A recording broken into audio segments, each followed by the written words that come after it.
이후에 조정이 나오고 나면, 그래서 반등을 했을 때 그때는 살만한 매수 포인트다라고 얘기를 했어. 이거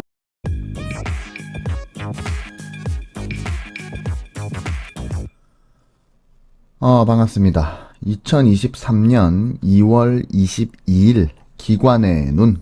오늘 살펴볼 기업은 SM입니다. 바로 들어가 보죠. 2023년 2월 21일 어제 화요일에 목표가가 상향된 종목이 총 11개입니다. 총 11개고 그 중에서 SM을 상향시킨 회사가 총 5개인데 대신 메리츠증권, 그 다음에 유진투자증권, 현대차증권, 교보증권 이렇게 있습니다. 월요일에도 하나증권이 SM을 목표주가를 상향을 시켰기 때문에 이번 주 월요일, 화요일 이렇게 양일간 SM의 목표주가가 총 6기관이 상향을 시킴으로써 지금 상승 1위를 달리게 됐습니다. SM은 이제 여러분들이 다들 아시다시피 엔터테인먼트 회사죠. 이수만 씨가 대표로 있는 회사고, 뭐 글로벌, 한류, 뭐 케이팝, 뭐 이런 거를 선도하는, 또 선도했던 기업입니다.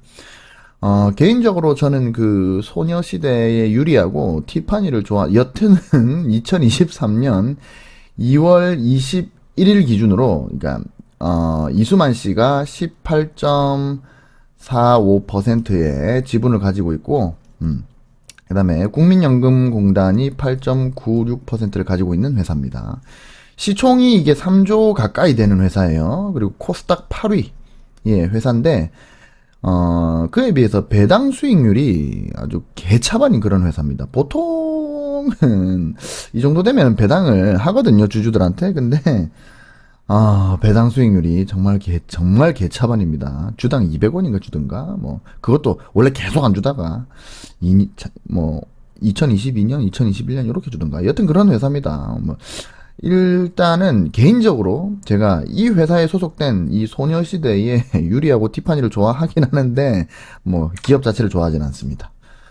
살펴봅시다. 일단 기관 분석을 살펴보면, 이 4분기 매출액은 그 2,564억 원 4분기 매출액입니다. 2,564억 원.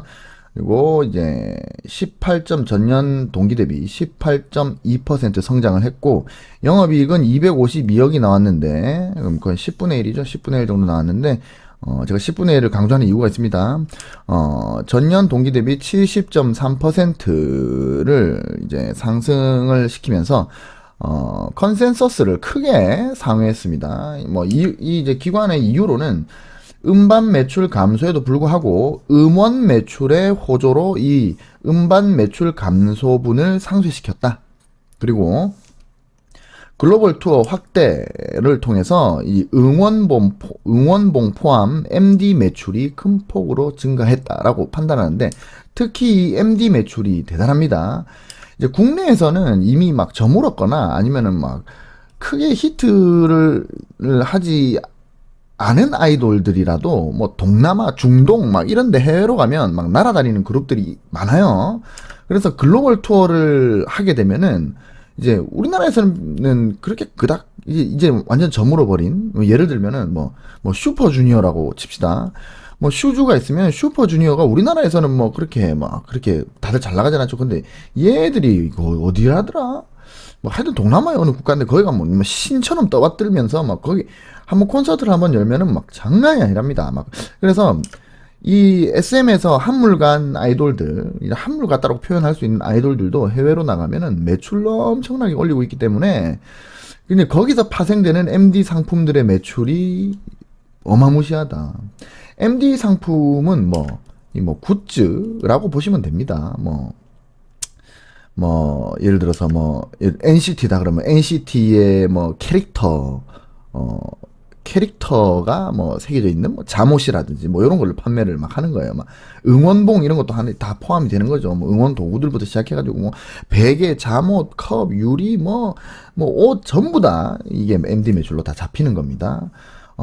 일종의 굿즈죠, 굿즈. 굿즈 하시면 여러분들이 뭐 편하게 이해하실 수 있을 겁니다. 저도 그 유튜버 중에 유명 유튜버인 이 83부부라는 분이 있어요. 부부라는 분들이 있어요. 1983년생이니까 저랑 나이가, 이제 1983년생이니까 저랑 나이가 동갑이니까 제가 이 83부부를 보게 됐는데, 여기에서 저 굿즈로 모자와 후드를 팔더라고요. 그래서 저도 그거를 냅다 사버린. 여튼, 어쨌든, 기관이 목표 주가를 상향한 이유로는 첫 번째, SM 3.0 도입에 따른 아티스트 활동이 증대될 것이다. 이렇게 하나로 꼽았는데, 이거는 뭐 쉽게 설명을 드리자면 이 SM이라는 기업이 이 체질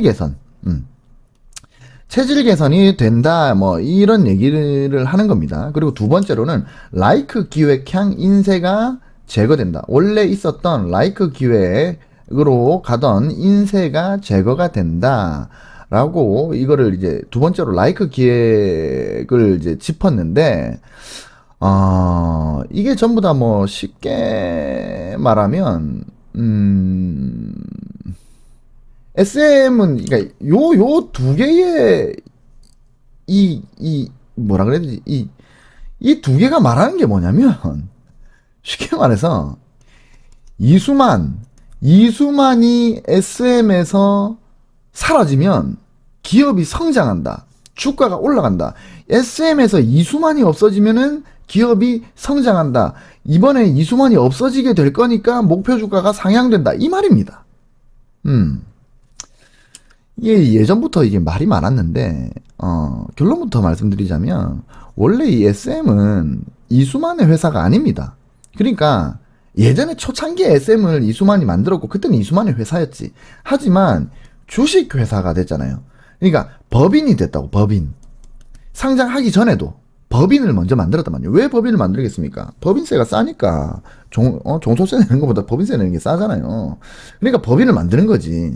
근데 법인은 하나의 인격체죠. 이것도, 법인도 인간입니다. 그러니까 이 법인이라고 하는 회사를 우리가 법적으로 접근을 하기 위해서 하나의 인간으로서 우리가 인간으로서 규정을 하고, 그래서 이 법인한테 세금을 떼는 거거든요. 국세청이. 그러니까 법인이 되는 순간은 개인의 회사가 아닌 거예요. 그래서 SM도 이수만의 회사가 아닌 겁니다. 창업자는 맞지만 이수만의 회사가 아니에요. 이수만은 이 회사의 지분을 20%도 들고 있지 않아요, 지금. 18.45%밖에 안 들고 있어요. 이 주식회사라는 거는 말 그대로 주주들의 회사죠.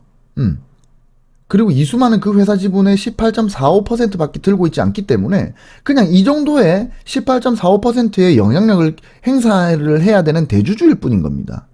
그런데 경영권이 이수만한테 있죠. 이수만 씨한테 있으니까 이 경영권을 이용해서 이수만 씨가 뭔가를 이제 한 거예요. 자, 지금부터 저는 물론 제 채널이 작은 채널이고 이 영상을 보는 사람이 몇백 명 되지도 않아요. 몇 명 되지도 않기 때문에 뭐 크게 걱정하진 않는데, 그래도 혹시나 하는 마음에 제가 먼저 말씀을 드립니다.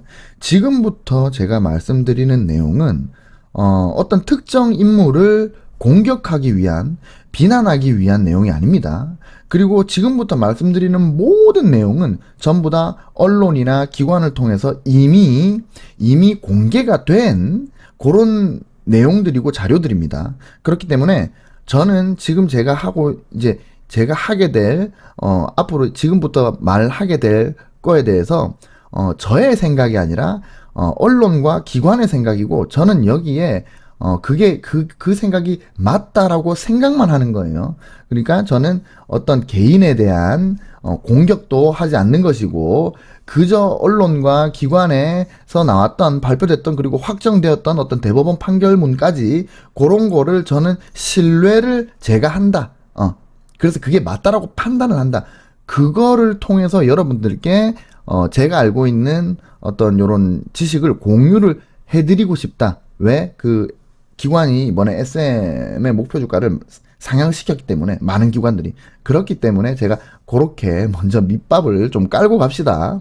저도 빠져나갈 구멍은 있어야 되니까 다시 한번 말씀드리지만 지금부터 제가 하는 얘기는 전부 다 언론과 기관과 그리고 법원에서 다 사실이 확인된 내용입니다. 제 이야기가 아니고 언론과 기관과 법원의 이야기예요. 아시겠죠? 자, 이수만이라는 분이 이 경영권을 이용해 가지고 막대한 자금을 SM에서 결과론적으로 빼갔습니다. 그 KB 자산운용이 2019년 6월 6일에 이수만 회장은 자신의 개인 회사로 SM의 돈을 빼가지 말라라고 경고를 했습니다. 그리고 KB 자산운용 말고도 여러 기관들이 이수만 회장은 자신의 개인 회사로 SM의 돈을 빼가지 말라고 했습니다. 실제로 이수만 씨는 자신의 개인 회사인 이 라이크 기획을 설립해 놓고 SM이 라이크 기획에게 용역을 줍니다. 이건 뭡니까? 어떤 기업이 있으면 거기에 자회사를 하나 만들어 놓고 그 다음에 여기다가 일감을 몰아주는 겁니다. 그죠? 전형적인 일감 몰아주기입니다. 이런 더러운 짓거리는 이 행동주의 펀드에 인해서 이제 사태가 커집니다. 행동주의 펀드라는 거는 간단하게 설명을 드리자면 이 행동주의 펀드 이 행동주의 펀드라는 애들이 이제 하는 게 뭐냐면 이런 거예요. 어떤 뭐 A라는 기업이 있으면 이 기업의 이 지분을 일정 정도 매입을 합니다. 그래가지고 주총에서의 의결권 요거를 조금 확보를 해요. 그 다음에 무지하게 그 기업에게 어떤 요구를 합니다. 그러니까 기업 가치를 높이는 요구를 주총에서 끊임없이 합니다. 그러면서 이 행동주의 펀드가 일반 주주들을 설득하고 그리고 그 일반 주주의 그 의결권을 양도받아서 힘을 행사하는 약간 그런 느낌의 펀드예요. 그렇게 해서 실질적으로 기업 가치가 높아지면 그러면 가지고 있던 주식을 팔아가지고 이 차익을 실현하는 목표를 가지고 있는 펀드입니다. 그러니까 행동주의 펀드는 좋은 펀드다, 나쁜 펀드다 이렇게 말할 수 있는 게 아니라 그냥 자본주의 내에서 돈 벌기 위한 집단입니다. 돈 벌기 위한 집단인데 어떤 기업에 대한 지분을 일정 부분 확보를 해가지고 의결권을 확보를 하고 그 다음에 뭐 기업 가치를 계속 이렇게 해야 높아진다 저렇게 해야 높아진다 계속 간섭하고 참견하면서 실질적으로 그렇게 자신의 의견이 반영이 돼서 기업 가치가 높아지면 그걸 팔고 나오는 집단. 요게 행동주의 펀드입니다. 이들의 보통 공격 대상은 기업의 이 지배 구조입니다. 그러니까 대한민국의 이 대기업의 지배 구조는 보통 이런 식입니다. 오너가 있으면 오너를 중심으로 다 일 처리가 되죠. 경영권을 오너가 갖고. 근데 이거를 약간 거버넌스의 형태로 변경시키는 그런 걸 하려고 하는 애들이에요. 한국 기업에는 보통 오너의 이 전횡, 요거를 문제 삼아서, 오너를 몰아내고, 그리고 기업 가치를 올리고, 그리고 자기들은 차익 실현을 해서 빠져나오고, 뭐, 요런 구조를 가지고 있는 펀드가 바로 행동주의 펀드입니다. 유명한 행동주의 펀드로는 강성부 펀드라는 게 있습니다. 요게 이제 이전에 대한항공 사태 때 시끌시끌했던 뭐 여하튼 이 행동주의 펀드 중에 이 얼라인 파트너스라는 이제 신생 그 행동주의 펀드가 있어요. 이 얼라인 펀드가 시발점이 돼서 지금의 사태가 벌어지고 있는데 여기서 잠깐 그 이수만 씨의 역사에 대해서 제가 간략하게 좀 짚고 넘어가겠습니다. 여러분들, 그러니까 이 목표 주가 상향 이유가 이수만 씨가 사라지면 주가가 오른다라는 말이기 때문에, 그러니까 라이크 기획도 이수만의 거고 SM 3.0도 그 체질 개선을 하는 건데 여기에 이수만이 들어가 있지 않아요. 그렇기 때문에 이수만이 사라지면 주가가 오른다고 판단을 했으니 우리가 이수만이라는 인물에 대해서 좀 알고 넘어가야 되지 않을까 싶어서 제가 말씀을 드리는 겁니다. 자, 이수만 씨는 1999년도에 코스닥 상장을 계획합니다. 처음에. 근데 그 당시에 상장 요건이 자본금 10억, 자본금이 10억 이상이 되어야만 코스닥에 상장을 할 수 있었어요. 근데 그때 당시에 법인 SM 자본금은 5천만 원에 불과했습니다. 5천만 원에 불과하니까 지금 얼마가 빚면 그것이 9억 9,500만 원, 아니 9억 5천만 원이 비잖아요. 그래가지고 SM이 신규 상장을 하려면, 그러니까 이 코스닥에 상장을 하려면 뭐를 늘려야 됩니까? 자본금 5천만 원을 자본금 10억으로 늘려야 되는 겁니다. 그래가지고 그때 이수만이 한 게 유상증자입니다. 유상증자를 하는데 그때 유상증자를 통해서 유상증자 규모가 11억 5천만이었습니다. 유상증자의 그 규모를 11억 5천만 원으로 세팅하고 유상증자를 하는데, 유상증자를 해가지고 투자를 받으면 되는 거죠. 근데 문제가 뭐냐면, 이때 이수만 씨는 자기 법인 SM 법인의 회사 자금에 손을 댑니다. 그때 당시에 이제 SM 엔터테인먼트의 예금 통장에 있던 9억, 그 다음에 SM 엔터프라이즈 통장에서 또 2억 5천만 원을 인출을 합니다. 그럼 얼마가 됩니까? 처음에 유상증자를 이제 규모를 잡았던 11억 5천만이 되는 거죠. 그죠? 그래가지고 그렇게 인출해가지고 그 코스닥 상장 요건을 맞추는 거예요. 이건 뭐면 횡령이죠. 법인회사는 개인회사가 아니기 때문에 마음대로 돈을 빼면 이거 불법이에요. 이수만 씨는 SM 엔터테인먼트와 SM 엔터프라이즈의 통장에서, 예금 통장에서 돈을 빼가지고 이 주급을 납입을 한 겁니다. 한마디로 SM에 있는 통장에서 돈을 빼서 다시 SM으로 자본금으로 넣은 겁니다. 이걸 가장 납입이라고 합니다. 가라 거짓 납입. 증자는 원래 외부 자금을 회사로 유치를 하는 겁니다. 근데 이 가장 납입은 실상 회사로 들어오는 돈이 없다는 겁니다. 회사 돈을 빼서 다시 회사로 다시 넣었으니까, 그러니까 이게 외부 투자금이 제로인 거죠. 그러면 이제 외부로부터 투자를 받은 거는 0원인데 투자를 유치한 것처럼 속이는 사기 행위인 겁니다. 그렇게 해가지고 이수만 씨는 2000년 3월에 그 지분의 66.99%를 확보를 합니다. 무슨 말인지 아시겠죠? 이해가 되죠? 이거 어마어마하죠? 이후에 2000년도 4월에 SM은 공모가 12,000원으로 코스닥에 이제 상장을 해요. 하고 나서 6월에 주가가 거의 7만원 가까이 오릅니다. 그러면서 시총이 1,800억 원. 이 돌파가 되는데, 이수만이 빼돌린 이 11억 5천만 원, 이 11억 5천만 원이 1년 사이에 900억 수준이 되는 마법이 여기서 벌어진 겁니다. 이게 문제가 있는 건지 불법인 거죠. 그러니까 자신의 회사에서 돈을 빼서 코스닥 상장 요건을 맞추기 위해서 다시 자신의 회사로 돈을 넣어가지고 사기 행각, 그러니까 횡령을 해서 다시 집어넣은 거죠. 그렇게 이게 다시 빼서 다시 집어넣었다 그럼 문제가 없지 않느냐 이렇게 생각하는데 전혀 아닙니다. 상장을 하기 위해서 상장 요건이 안 되는데도 불구하고 불법을 저지른 거기 때문에 11억 5천만 원을 SM 법인에서 빼가지고, 그것도 엔터프라이즈, SM 엔터테인먼트에서 빼가지고 SM이라는 회사를 만든 겁니다. 이 통장에서 돈을 빼가지고 이 회사를 만든 거예요. 코스닥 회사를. 횡령이지. 그래가지고 1,800억 원이 돌파가 되면서 이제 900억을 그냥 가만히 앉아서 벌어들인 거죠. 그리고 2003년에 이제 이게 문제가 되니까 당연히 이게 불법이니까 인터폴에 수배가 됩니다. 그래서 자진해서 귀국을 하고 재판을 받았는데 징역 2년에 집행유예 3년이 나옵니다. 진짜 더럽죠.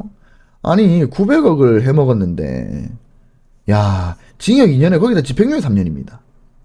이때 당시에 판결문을 제가 읽어드리자면, 일단 제가 더 이상 안 쓰고 그냥 제가 읽어드릴게요.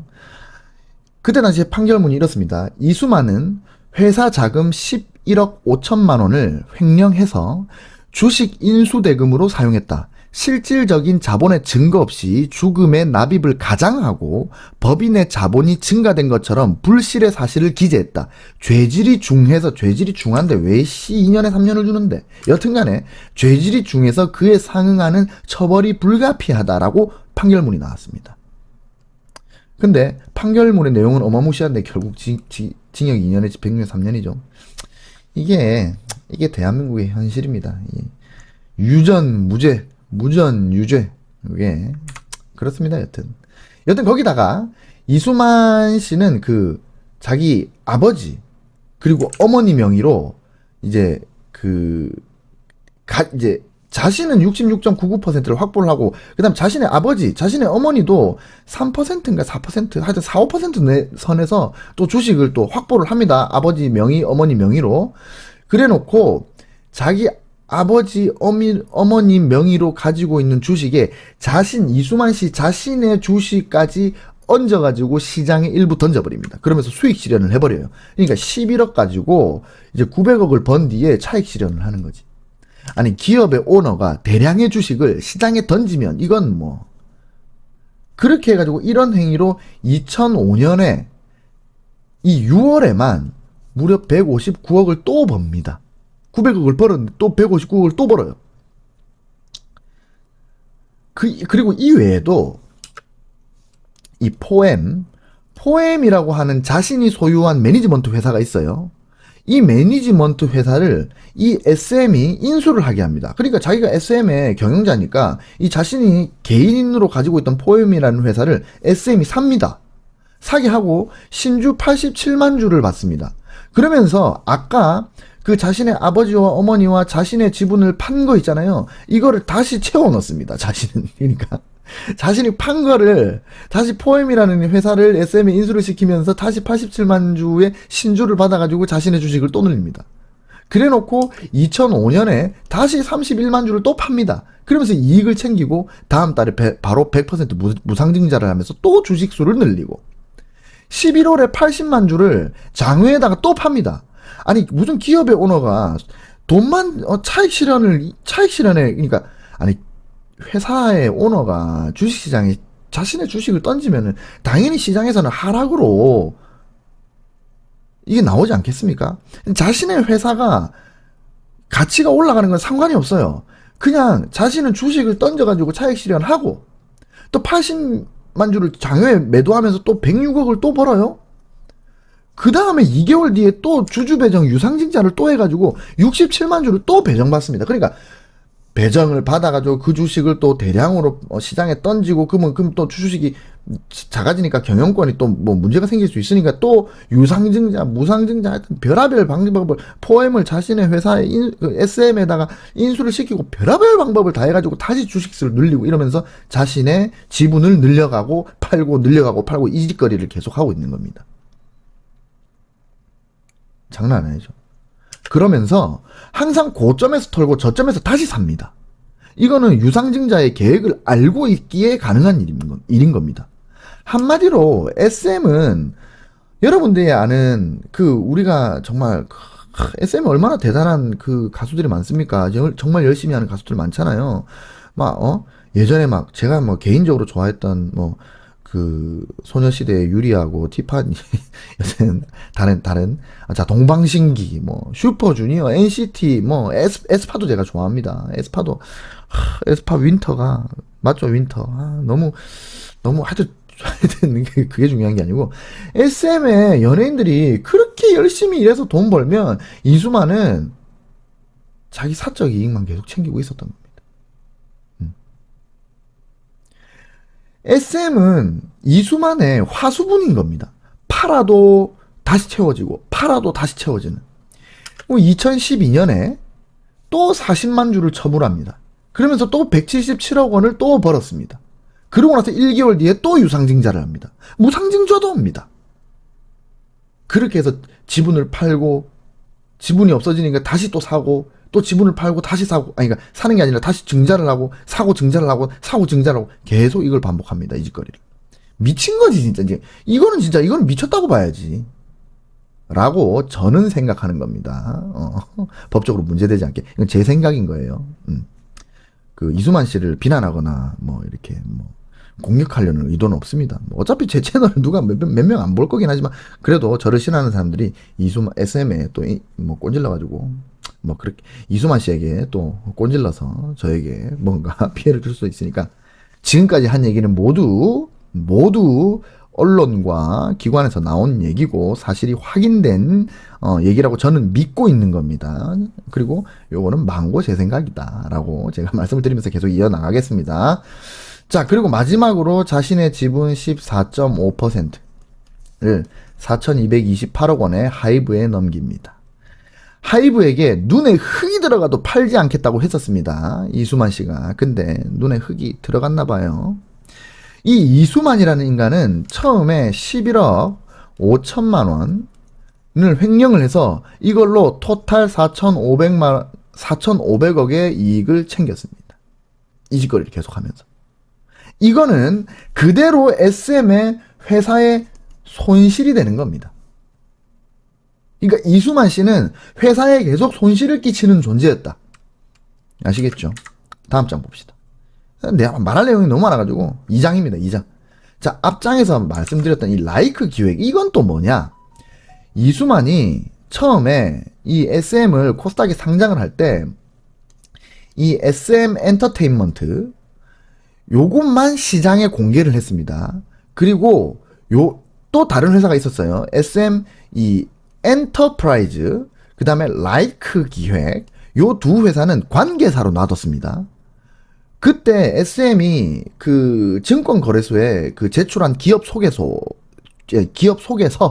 보면은 이 엔터프라이즈는 가수들의 매니저 업무를 하면서 SM의 이 음반 매출, 이 매출 중에서 음반 매출입니다. 음반 매출의 20%의 수수료를 SM 엔터프라이즈에게 지급한다라고 명시를 해놨습니다. 자, 다시 이수만 씨가 그때 당시에 가지고 있던 회사가 SM 엔터테인먼트, SM 엔터프라이즈, 라이크 기획 이렇게 있었는데 포엠도 있었나 이 당시에. 여튼간에 SM 엔터테인먼트만, 그러니까 우리가 알고 있는 지금 SM 요것만 코스닥에 상장을 시키면서, 그러면서 그 기업 소개서를 보면 이 SM에서 발생하는 음반 매출의 20%를 SM 엔터프라이즈에게 지급한다. 수수료로.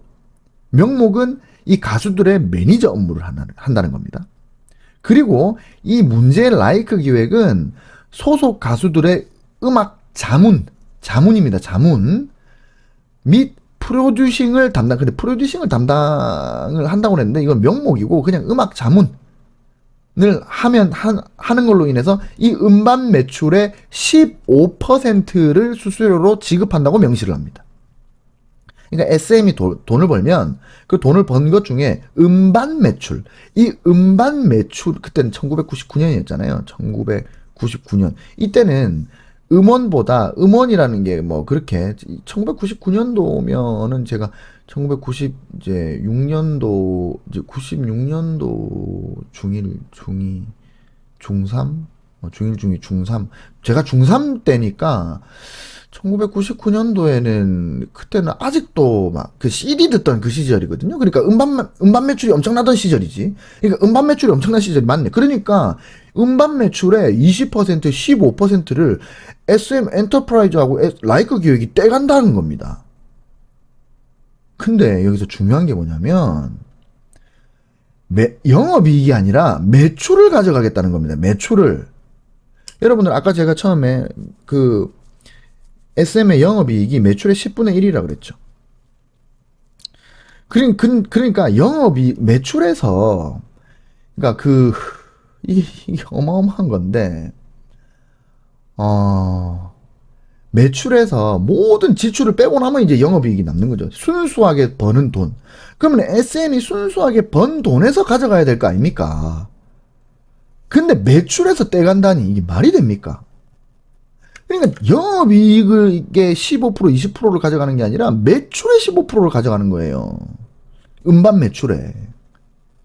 자, 그래서 2000년 기준에 그 SM이 이 라이크 기획에 지급한 용역비가 21억입니다. 근데 그 해에 SM의 총 영업이익이 18억이에요. 그러니까 이 모 회사인 SM은 18억이 벌었는데 이 용역비로 라이크 기획이 가져간 게 21억이라니까요. 그럼 이 21억을 안 가져갔으면은 SM의 영업이익이 얼마가 되는 겁니까? 39억이 되는 거지. 그 SM이 번 돈보다 라이크 기획이 가져간 돈이 더 커요. 이게 말이 됩니까? 왜 이렇게 되느냐? 매출의 15%를 가져가기 때문입니다. 영업이익의 15%를 가져간 게 아니라, 예를 들어서 SM이 영업이익이 39억이 났다. 그러면은 이 영업이익의 15%를 가져가면 뭐 한 4억 정도 4억 5억 정도 들고 가야 되잖아요. 그게 아니에요. 매출의 15%를 가져가니까는, 그러니까 용역비가 21억을 발생하고 그걸 가져간다는 겁니다. 이수만이가. C가. 무슨 용역회사가, SM의 용역회사가 어떻게 SM보다 많이 먹습니까? 응?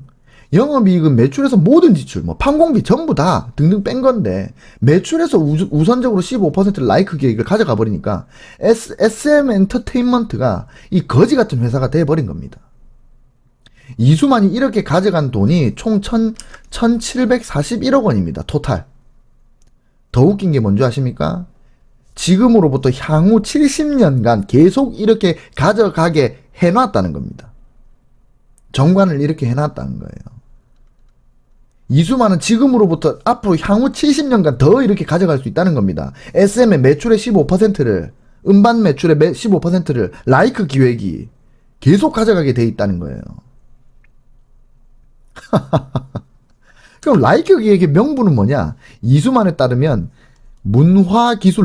문화기술이랍니다. 그러니까 한마디로 노하우 사용비. 이수만은 이 SM이 만든 모든 창작물은 SM에 소속된 모든 인원들이 정말 아이디어 회의를 하고 열심히 짜내가지고 창작물들을 만들 거 아니에요. 근데 이 모든 창작물의 이 원천이 자신이다. 이렇게 규정하고 SM의 총 매출의 6%의 라이센스 비용을 명목으로 가져가는 겁니다. 그러니까 음반 매출의 15%, 총 매출의 6%를 가져가는 겁니다. 이러니까 일반 주주 입장에서는 억울할 수밖에 없죠. 그러니까 행동주의 펀드가 이수만 씨 그렇게 하면 안 됩니다. 나가세요. 이렇게 하는 겁니다.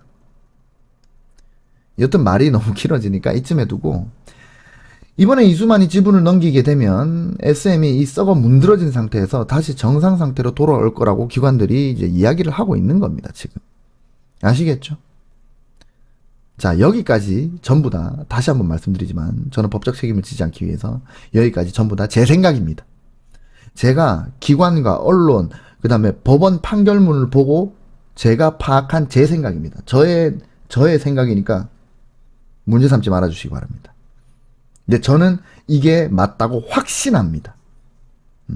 이게 팩트라고 말하진 않겠습니다. 하지만 저는 확신합니다. 아시겠죠? 자, 오늘은 잡설이 너무 길었으니까 차트를 간단히 봅시다. 요거는 SM의 주봉입니다. 주봉인데 지금 보시면은 요렇게 줄을 한번 꺼봅시다. 자, 이거 박스권이 일종의 박스권이었죠. 요 정도. 여기서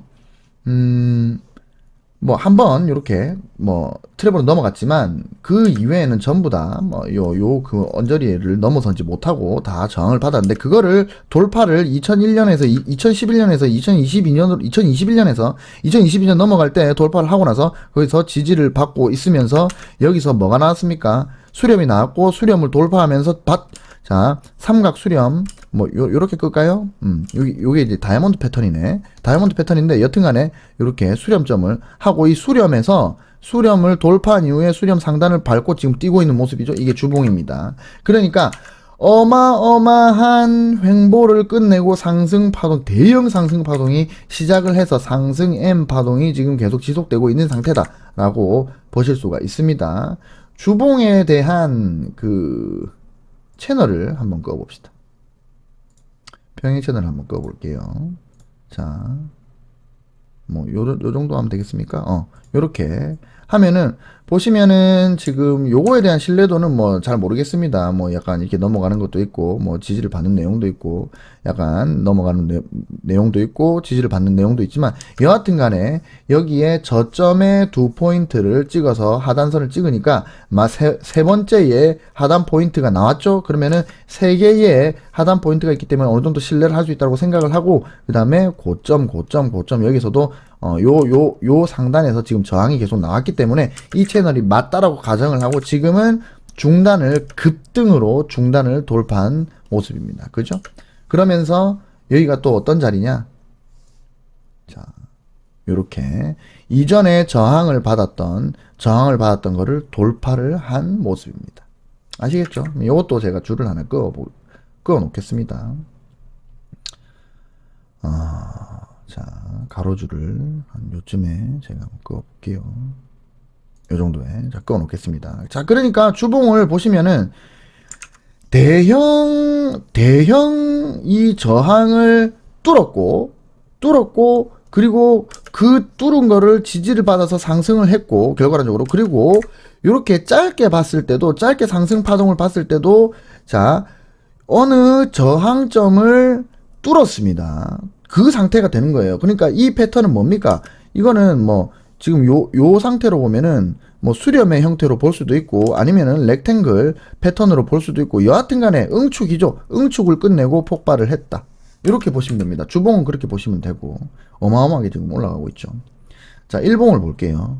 일봉을 보시면 제가 이제 일봉에서 여기서부터 이 채널 하단 여기서부터 반등으로 보고 제가 여기서 채널을 한번 끄어 보겠습니다. 오늘은 말이 너무 길었으니까 간단하게 보고 갑시다. 자, 요렇게 만약에 잡았다면 이거는 위에 상단에 한 포인트밖에 안 되기 때문에 저는 요 중단에 한번 맞춰 보겠습니다. 자, 요거를 약간 좀 중요하게 생각을 해서 요거를 맞춰 보겠습니다. 자, 이렇게 끄었을 때 색깔을 조금 다르게 해봅시다. 빨간색으로 해봅시다. 빨간색으로. 자, 요렇게 상승 채널을 일봉으로 끄었을 때 지금 상승 채널의 상단을 이탈을 했다가 다시 들어왔죠. 그럼 저는 솔직히 이거를 트랩으로 봅니다. 그리고 이거 지금 요렇게 급등한 거 이거 저 오버슈팅으로 보거든요. 지금 이제 하이브, 카카오, 지금 이 SM에 지금 관련된 이 지분 구조, 그 다음에 지배주주의 이 전쟁이 지금 일어난 상태죠. 이러면은 이 주식의 가치가 높아지기 때문에, 그렇기 때문에 급등이 나오고 개인들도 엄청나게 들러붙기 때문에 예전에 한진칼, 그 대한항공의 그 지주회사였던 한진칼 사태랑 지금 비슷한 사태입니다. 그때 당시 한진칼이 점사하고 막 이랬었거든요. 근데 그 뒤에 다 빠졌습니다. 그러니까 지금은 지배 구조가 바뀌면서, 이 지분, 이제, 구조의 싸움이 하이브와 카카오와 뭐 이렇게 싸움이 일어나고 있기 때문에 행동주의 펀드도 거기에 연결돼 있고, 온라인 펀드가. 그렇기 때문에 지금 이렇게 오버슈팅이 나온 거고, 저는 지금은 SM이 들어갈 상태가 아니라고 생각을 합니다. 근데, 중요한 거는 기관도 그렇게 생각합니다. 기관의 리포트를 보면 이게 뭐라고 나오냐면 그 조정이 끝나고 나면 지금 현재 상태는 이제 이게 폭등을 했고 이후에 조정이 나오고 나면 그래서 반등을 했을 때 그때는 살만한 매수 포인트다라고 얘기를 했어. 이거 어디서 얘기했더라? 아까 어디서 얘기했더라? 교보증권인가 하여튼 어딘가에서 얘기를 한 거예요. 그러니까 기관도 지금 사람 말을 하지 않았습니다. 보통 리포트를 내면은 그 개인 투자자들이 오해를 할 수 있기 때문에 지금 사야 되는 여기서 사야 되는가 보다 이렇게 생각을 할 수 있기 때문에 그 이제 기관에서는 조금 겁이 났나 봐요. 혹시나 오해를 해가지고 욕을 먹을까 봐. 그래서 그 기관 리포트의 말미에 이렇게 딱 적어놨더라고요. 조정이 완료가 되면 그때는 매수할 만한 포인트가 나온다. 이런 식으로 적어놨습니다. 그리고 제 생각도 마찬가지예요. 요거는 지금 저는 요거는 오버슈팅으로 보고 있기 때문에 그리고 채널 상단을 이탈했다가 다시 들어왔기 때문에 적어도 조정이 나와서 이 중단선 반등이나 근데 중단선 반등도 이제 밀릴 것 같아요. 지금 너무 급락을 했기 때문에 이건 탐욕에 의한 급락이라고 보고 요게 중단해서 살짝 반등을 하더라도 다시 이탈돼가지고 이 채널의 하단에서 다시 상승이 나올 때 그때 이 채널의 하단 부분 여기서는 매수 포인트가 될 수가 있다. 아니면은 요 상단이 깨져서 이렇게 내려왔을 때 이 직전 고점 라인 여기서 반등이 나오거나 아니면은 우리가 주봉에서 크게 그어놨던 이 하단에서의 반등, 하여튼 이게 여기서 반등이 나오든 여기서 반등이 나오든 얘는 조정이 들어갈 거고 이 모든 사태가 해결이 되면 얘가 지금 떨어진다는 말이 아닙니다. 얘가 더 올라갈 수도 있지. 더 올라가서 상단을 칠 수도 있어요.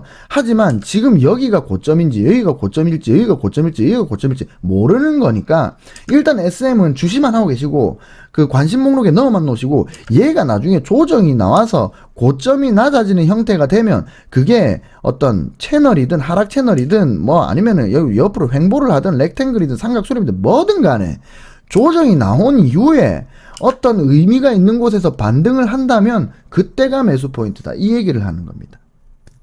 아시겠죠? 기관도 그렇게 말을 하고 저도 그렇게 생각을 합니다. 지금은 살 때는 아니다. 120-1을 보면 지금 너무나 크게 격차가 벌어져 있었어요. 그죠? 사실 SM은 기관이 지금 언급을 했으니까 제가 지금 언급하지만 사실 SM은 저한테 상당히 얼마 전에 떴어요. 이게 언제더라? 하여튼, 제 조건 검색식에 한 요쯤에 떴습니다. 요쯤에. 요쯤에, 원이 안 그러시나? 한 요쯤에 떴어요. 약간, 연말인가 연초에 한번 SM이 떴었는데, 그때 당시에 제가 보고, 이 120의 1을 돌파를 했네. 제가 이렇게 생각을 했었거든요. 근데 제가 이제 그때 안 산 이유가 뭐냐면, 이거 실패했지. 안 산 이유가 뭐냐면, 그 전에도 121의 상단을 돌파했다가 다시 들어오고, 그렇기 때문에 이게 돌파했다가 다시 들어올 수도 있겠다. 그러면 만약에 살려면, 요거를 넘어서는 순간에 사야 되겠다. 이렇게 생각을 했었거든요. 근데 요거를 넘어서는 순간에 제가 SM을 보지를 못했어요. 만약에 제가 며칠 전부터 맨날 얘기하잖아요. 120의 상단을 돌파를 해서 조정이 끝난 이후에, 그 다음에 이 121의 1의 상단을 그러니까 120의 상단을 돌파했던 그 파동의 고점을 다시 넘어서게 되면, 그러면 이 자리가 바로 상승 M 파동의 진입식이기 때문에 이 자리를 보면 무조건 일단은 들어가라. 왜? 손절 라인도 짧잖아요. 만약에 이게 이탈이 돼버리면, 그러면 그때 팔면 되잖아요. 그러면 이렇게 손절을 하더라도 짧게 내가 읽기 때문에. 하지만 올라가는 건 어디까지 올라갈지 모르니까. 그러니까 요 자리가 좋은 매수 포인트인 건데, 저는 이때 이 종목을 발견을 하지 못했어요. 그래서 제가 사진 못했지만, 여튼 간에, 지금은 그러고 나서 너무 많이 올라가 버렸단 말이에요. 그래가지고 지금 현재 121선과 이격이 너무 큽니다. 그래서 지금 사는 거는 조금 별로다.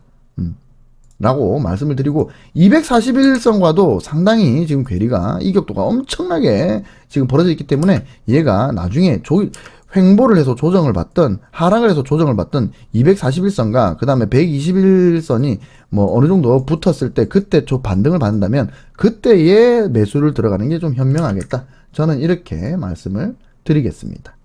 아시겠죠? 자,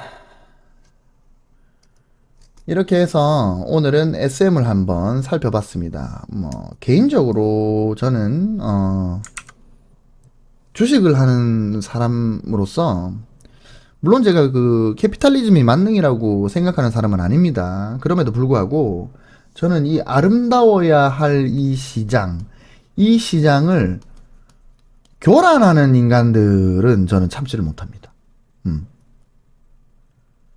제가 제일 싫어하는 행동이, 저는 솔직히 말해가지고 제가 정말 열이 받는 포인트는 이런 거예요.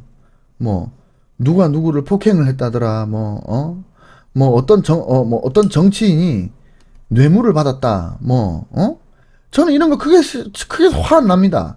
제가 진짜 열이 받는 거는 주가 조작. 이게 저는 기독교인이긴 한데, 만약 하나님의 와이프가 주가 조작을 했어도 저는, 주가 조작. 저는 이거 인간으로 보지 않습니다. 횡령. 저는 이거 인간으로 보지 않습니다.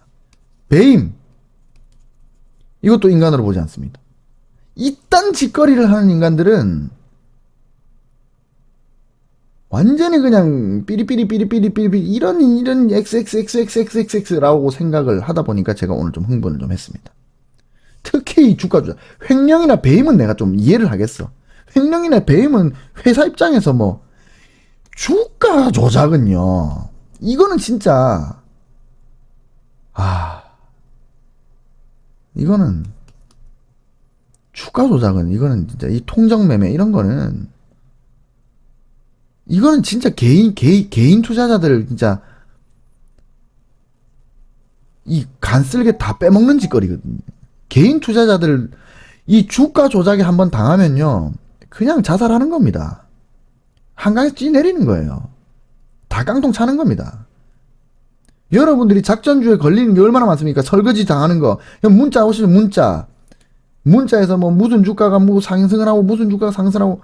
아니, 그렇게 잘 맞추면 지가 지 돈 때려놔가지고 돈을 벌지. 왜 문자를 보내, 가만히 있는 사람들한테. 다 주가 조작 설거지 하려고 그러는 거예요. 누구한테 떠넘겨야 되니까. 이 주가 조작하는 놈들은, 이거는, 아무리 대단하신 분이라도, 그 대단하신 분의 와이프라도, 이거는, 욕을 쳐먹어야 되는, 여튼, 그렇습니다. 마지막으로, 저는, 이 주식이 상승할지 하락할지는 모릅니다. 제가 어떻게 신의 영역에 도전을 하겠어요. 그저 만약에 제가 이 종목에 투자한다면, 최소한 이 정도는 알아보고, 왜 기관이 이런 기준을 세우고, 이렇게 코멘트를 했는가를 알아보고, 매매에 임하겠다. 이 이야기를 하고 있는 겁니다. 아시겠죠? 오늘도 수고하셨습니다. 잘 자, 안녕.